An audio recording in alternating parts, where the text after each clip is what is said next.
Hello दोस्तों कुछ दिन से एक सीरियल या वेब सीरीज काफी पॉपुलर हो रही है। दुनिया के 150 देशों में इसको प्रसारित किया जा रहा है, जिसका नाम है इर्तुगरुल गाजी। दोस्तों ये web series basically Turkish serial है जिसका नाम है दिल्लिस एर्तुगरुल, जिसका सबसे पहला सीजन 2014 में बना और तुर्की में टेलीविजन पर प्रसारित किया गया और इसके साथ साथ नेटफ्लिक्स पर भी इसको डाला गया। ये इतना पॉपुलर हुआ कि 2014 से 2020 तक अब तक इसके 5 सीजन बन चुके हैं। 2018 तक इर्तुगरुल सीरियल केवल तुर्की या उसके पड़ोसी देशों तक ही सीमित था, लेकिन अचानक 2019 से जब दुनिया में इसके बारे में चर्चा हुई तो ये वर्ल्ड वाइड जबरदस्त पॉपुलर हो गया और इसने अब तक के वेब सीरीज वॉच टाइम के सारे रिकॉर्ड तोड़ डाले। दोस्तों इस वेब सीरीज की पॉपुलैरिटी की बात की जाए तो आज लगभग हर देश में युवा वर्ग इसके लिए पागल है, लेकिन अगर आपके मन में आ रहा है कि इसे देखना चाहिए तो आपको बता दूं कि इसके 450 से ज्यादा एपिसोड बन चुके हैं और अब भी ये अपनी कहानी के हाफ तक भी नहीं पहुंचा। लेकिन जो लोग इसको देख रहे हैं उनकी माने तो अगर आपने एक एपिसोड भी देख लिया तो आप अपने आप को बाकी एपिसोड देखने से रोक नहीं पाएंगे।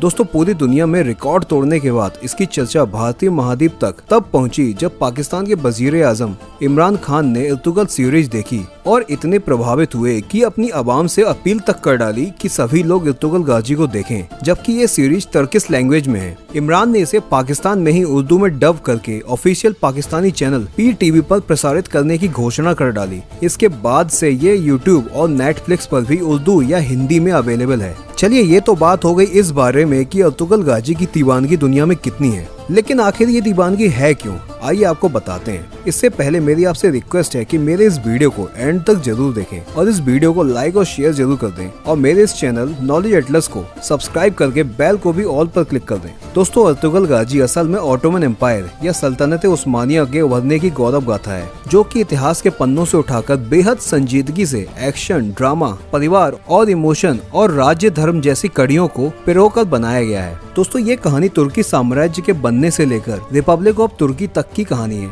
जो सन 1300 से लेकर 1900 के बीच की है। दोस्तों ऑटोमन एम्पायर या सल्तनत उस्मानिया 16वीं और 17वीं शताब्दी तक इतना ताकतवर था कि दुनिया के एक बड़े भूभाग पर उस्मान का राज था, जिसमें अलग अलग भाषाओं वाले कई सारे देश आते थे, जो कि यूरोप से लेकर रशिया और साउथ अफ्रीका के कुछ देशों से लेकर इजिप्ट, सऊदी अरेबिया और UAE और इसके अलावा ईरान और इराक तक फैला था। उस्मान की ताकत का अंदाजा इस बात से भी लगाया जा सकता है कि उस वक्त की दुनिया की सबसे बड़ी और भारी तोप उस समय उस्मान के पास थी। इर्तुगरुल गाजी सीरीज इसी ऑटोमन एम्पायर के स्थापकों और शासकों की गौरव गाथाओं और बहादुरी को दर्शाती है, जिसमें दिखाया गया है कि किस तरह उस्मान के पिता इर्तुगरुल गाजी ने मंगोलों और अन्य आक्रमणकारियों का मुकाबला बड़ी बहादुरी से किया, और वो भी तब जब ये केवल एक खानाबदोश कबीला हुआ करता था, जिसमें केवल कुछ बहादुर योद्धा और घुड़सवार हुआ करते थे। दोस्तों इर्तुगरुल ने उन मंगोलों का सामना किया जिनका सरदार चंगेज खान था, जो अपनी ताकत और हैवानियत के लिए जाना जाता था। वो जिस देश से भी गुजरता उसमें खून की नदियां बहा देता और चाहे बच्चे हों या औरतें या फिर बूढ़े, किसी पर भी रहम नहीं करता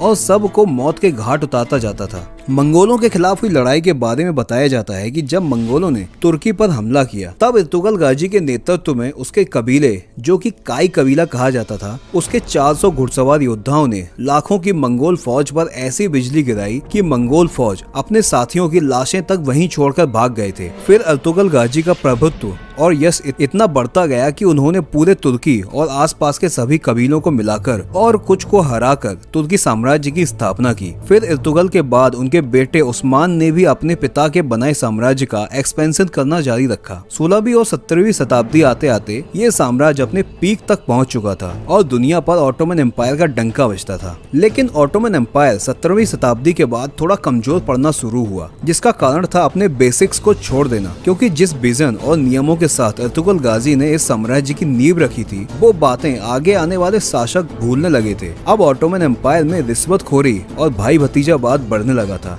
जबकि इर्तुगरुल ने कहा था कि शासक हमेशा वो होना चाहिए जो कैपेबल हो, भले ही वो परिवार से ना हो, क्योंकि राज्य ही सर्वप्रथम है। फिर धीरे धीरे ऑटोमन एम्पायर सिमटना और छोटा होना शुरू हो गया, क्योंकि कुछ देशों में बगावत शुरू हो गई और कुछ पर दूसरे देशों ने कब्जा कर लिया। इस तरह धीरे धीरे 1923 में प्रथम विश्व युद्ध या फर्स्ट वर्ल्ड वॉर के बाद हुई संधि के तहत ऑटोमन एम्पायर को डिसॉल्व करके तुर्की को, जो कि ऑटोमन एम्पायर का गढ़ हुआ करता था, उसे तुर्की गणराज्य बना दिया गया और ब्रिटेन की साजिश के तहत वहाँ के आखिरी सुल्तान को तुर्की से निकाल दिया गया। वर्ल्ड वॉर के बाद हुई संधि या ट्रीटी के तहत तुर्की पर कई नियम बनाए गए, जैसे कि तुर्की पूरे 100 साल यानी 2023 तक अपनी जमीन पर तेल नहीं पैदा कर सकता और उसके समुद्र के रास्ते से गुजरने वाले किसी भी जहाज से वो टैक्स नहीं वसूलेगा। दोस्तों, एक कारण और भी है जो इर्तुगरुल गाजी को इतना पॉपुलर बना रहा है, वो है कि हमेशा से ही भारत पाकिस्तान ही नहीं बल्कि पूरी दुनिया में जाने अनजाने मुस्लिमों का नाम अराजकता और टेररिज्म से जोड़कर देखा जाता रहा है और पहली बार मुस्लिम यूथ को एक हीरो मिला है जो कि मुस्लिमों की इमेज को वर्ल्ड वाइड आगे लेकर आ रहा है और युवा वर्ग भावनात्मक रूप से मन ही मन इर्तुगरुल को अपना हीरो मान चुका है। इसके अलावा बात करें नॉन मुस्लिम लोगों और देशों की, तो वहाँ भी इर्तुगरुल जबरदस्त पॉपुलर हो रहा है। उसका कारण है उम्दा क्वालिटी का पिक्चराइजेशन, जबरदस्त एक्शन, डायलॉग डिलीवरी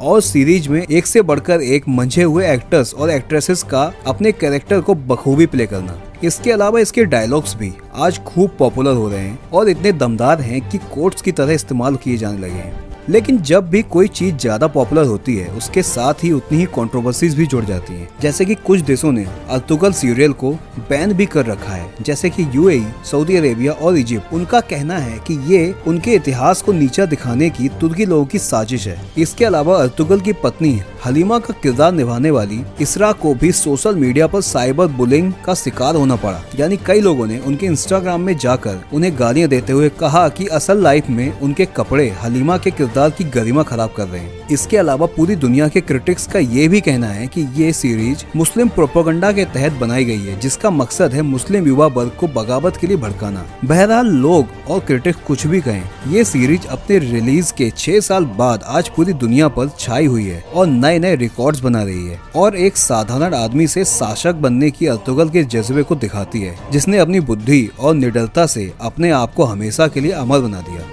तो दोस्तों, आपकी क्या राय है इस सीरीज के बारे में मुझे कमेंट में जरूर बताएं और अगर वीडियो अच्छा लगा हो तो लाइक और शेयर जरूर कर दें। इसके अलावा मेरे चैनल नॉलेज एटलस को सब्सक्राइब जरूर कर दें और बेल को भी ऑल पर क्लिक कर दें ताकि आप देख पाएं मेरे अगले आने वाले वीडियो सबसे पहले।